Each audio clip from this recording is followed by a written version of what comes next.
Big News, c'est tout de suite avec Franck Ramarson, directeur de publication du Courrier de Madagascar. Bienvenue sur l'émission Topic News d'Alliance 92 en partenariat avec le Courrier de Madagascar. Franck Ramarson, bonjour. Bonjour Prisca et bonjour à tous nos auditeurs de ce matin. Nouvelle semaine, nous sommes à 9 jours près de la date du 29 février, Franck Ramarson. Code électoral, ça y est, c'est défini donc. L'amnistie, on ne sait pas où est-ce que nous en sommes. Au niveau de la CENIT, les nominations se font, nouvelles têtes aussi. Tout cela pour nous amener où, Franck Ramarson? Tout cela parce que il y a eu d'abord un deadline de la part de la SADC par rapport d'abord à la loi d'amnistie globale qui doit être votée avant le 29 février. Est-ce qu'on est dans les temps? Est-ce qu'on est vraiment sincère pour pouvoir passer à ce vote? C'est là que le bas blesse parce que on sent que la classe politique n'en a nullement besoin de cette amnistie à ce jour, puisque à ce jour, les parlementaires ne sont même pas à définir un ordre du jour concernant la discussion. Parce que tout le monde veut passer tout de suite aux élections, on en a marre.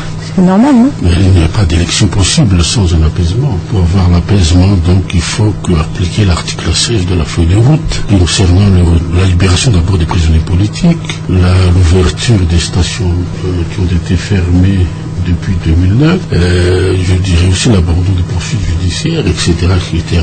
Donc c'est peut-être pour ça que le Premier ministre a fait un appel à l'ordre lors de l'inauguration du port de Mazambe, appelant les acteurs sur la nécessité de respecter la feuille de route au moment de cette transition encore de nouveau mise à l'épreuve, puisque avoir tous ces dysfonctionnements entre lieu, et puis, comme il dit, qu'aucun d'entre eux, pour des calculs bossement politiques, n'a le droit de faillir à ses impérieuses obligations, de respecter strictement les dispositions de la feuille de route, au risque de faire perdurer dangereusement la transition, et ensuite enfoncer encore davantage dans un abîme profond de la population.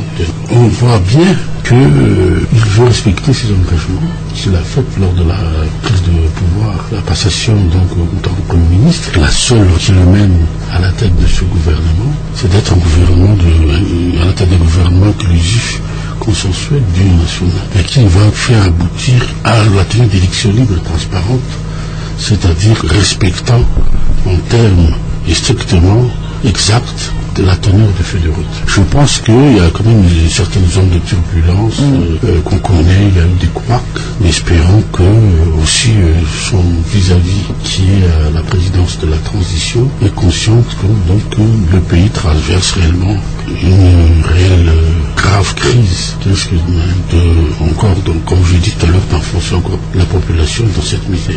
Oui, mais justement, Franck Ramarson, feuille de route, application stricto sensu, d'accord, si vraiment on veut tous s'y mettre sur cette feuille de route, mais une autre voix aussi qui dit arrêtons vraiment ces nominations parce que ça n'a rien à voir avec la feuille de route et ce n'est pas le moment. Nous devons gérer les dégâts de Giovanna, la mise en place de toutes les institutions de réalisation de la CENIT, c'est clair, donc qu'il faut passer par des élections, mais les nominations pour d'autres postes, franchement, est-ce que ça doit être le souci par rapport aux grands problèmes que vit la population actuellement? En plus, ça crée polémique à chaque fois. Il faut donc d'abord avoir parce qu'il y a le respect de la continuité de l'État.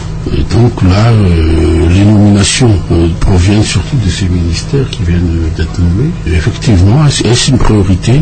Est-ce qu'il faut changer que les hauts fonctionnaires, mais ceux qui étaient là depuis? Il y a quand même une chose qu'il faut savoir, c'est que est-ce que ces grands commis de l'État qui ont été placés donc avant ce gouvernement, ils vont jouer le jeu aussi du gouvernement en général pour faire respecter... Mais si on tabule sur les affaires courantes, Franck Ramarson, est-ce que vous croyez réellement que les ministres ont confiance donc en ces, je dirais, personnalités, que ce n'est pas de le même bord qu'eux? Donc ça aussi, il faut savoir. Ce qu'il faut faire, comme j'ai dit, l'administration, donc les postes techniques, c'est réservé au grand comité de l'État, tout ce qui est politique, donc le cabinet et tout cela, ça c'est le domaine du ministre. Mais effectivement, on a toujours mélangé depuis, que ce soit du temps de ce régime de transition, que ce soit du temps de ravalement, on mélange toujours les deux choses. Donc c'est pour cela qu'il y a, je dirais, une certaine instabilité donc dans la conduite des affaires en général. C'est peut-être pour ça qu'il y a cette création, ce fameux syndicat des grands corps qui tape sur la table en disant haut et fort que laissons l'administration aux mains de ceux qui savent les gérer, c'est-à-dire les administrateurs civils. Sinon, on n'aurait pas ce genre de couac, d'épisodes comme on a vécu là, comme la nomination, comme le nouveau du gouverneur par cette modification par lettre, ou bien la nomination par arrêté du Premier ministre des maires, des PDS plutôt, qui ont été remplacés, le Premier ministre qui s'est quand même rattrapé, qu'il a été induit en erreur, et ainsi de suite. Et c'est ça qu'il faut éviter maintenant. Donc, comme vous dites, est-ce que, effectivement, les ministres qui sont des hommes politiques sont conscients de leur rôle, qu'il faut une séparation entre la politique et la technique? Voilà le résultat des postes politiques, dans les ministères, en fin de compte.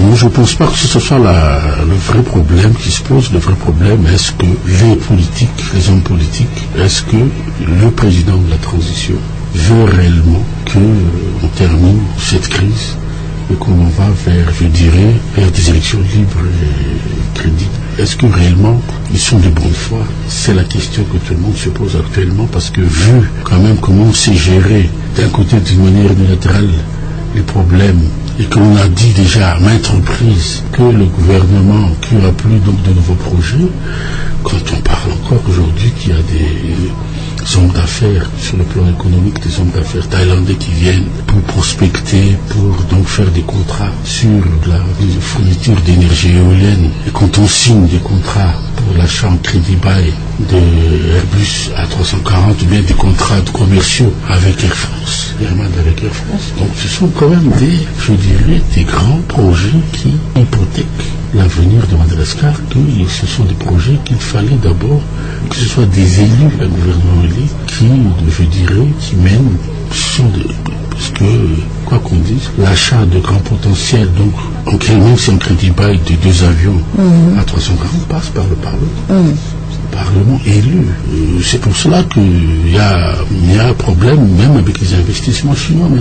Donc ils ne veulent pas tellement avancer tant qu'il n'y a pas de, garantie pour que ces investissements soient pérennes plus tard. Donc ils attendent. La communauté internationale dit suivez, appliquez la feuille de route et on vous soutient.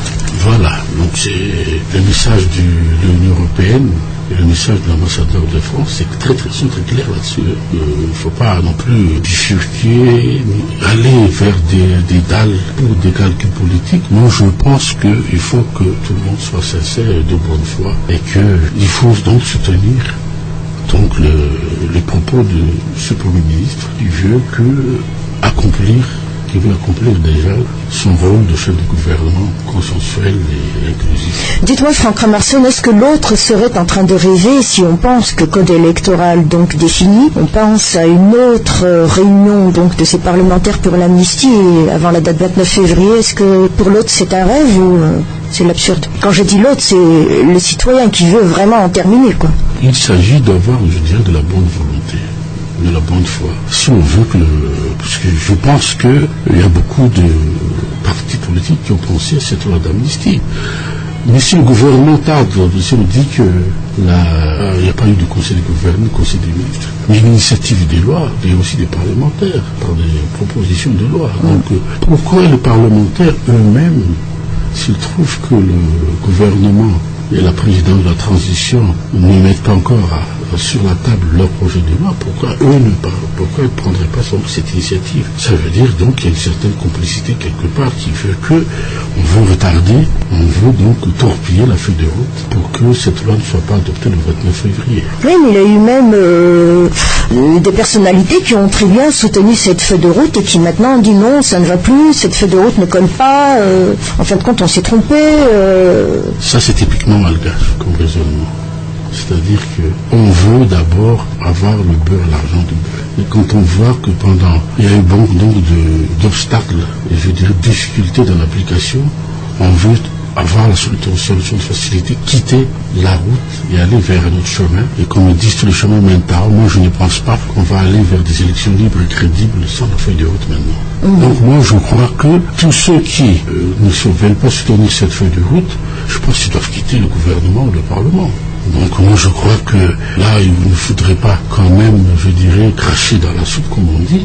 Vous avez eu les places, vous êtes maintenant membre du CT, vous êtes membre du CST, vous êtes même membre du gouvernement. Maintenant que vous y êtes, vous dites non, nous ne voulons plus de cette feuille de route alors que vous avez accédé au pouvoir grâce à cela. Donc moi je pense... C'est peut-être parce qu'il y a trop de signataires. Peut-être, mais je ne pense pas non plus qu'il y a une certaine conscience nationale de la part de nos politiques. Et je crois que c'est là que le bas blesse. C'est pas comme en France, c'est pas comme en Occident, c'est pas comme dans d'autres pays qui ont cette culture démocratique. Il y a trop, je dirais, de gens qui facilement retournent kazakh, qui n'ont pas, je dirais, ce sens de responsabilité quand il y a donc des problèmes, des difficultés qui sont devant eux. Voyons un peu plus loin, Franck Ramarsson, un dernier point. La candidature à la tête de la Banque mondiale est ouverte, là, actuellement. Oui, donc la Banque mondiale... Il y a Robert Zoellick qui est là. Je pense que les pays en voie de développement, surtout les pays émergents, veulent aussi avoir un candidat, puisqu'ils veulent avoir aussi un droit de vote.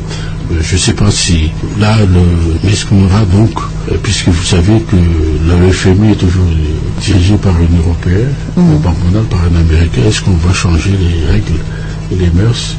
On verra. Parce que c'est une reconquête du MapMonde là qu'on va faire aussi, non? Oui, donc pour que les pays, puisque les pays émergents, la Chine, l'Inde, le BRIC, comme on dit, le Brésil, la Russie, donc sont maintenant des pays très importants avec l'Afrique du Sud. Je pense qu'ils vont peser sur le vote du futur président de la Banque mondiale.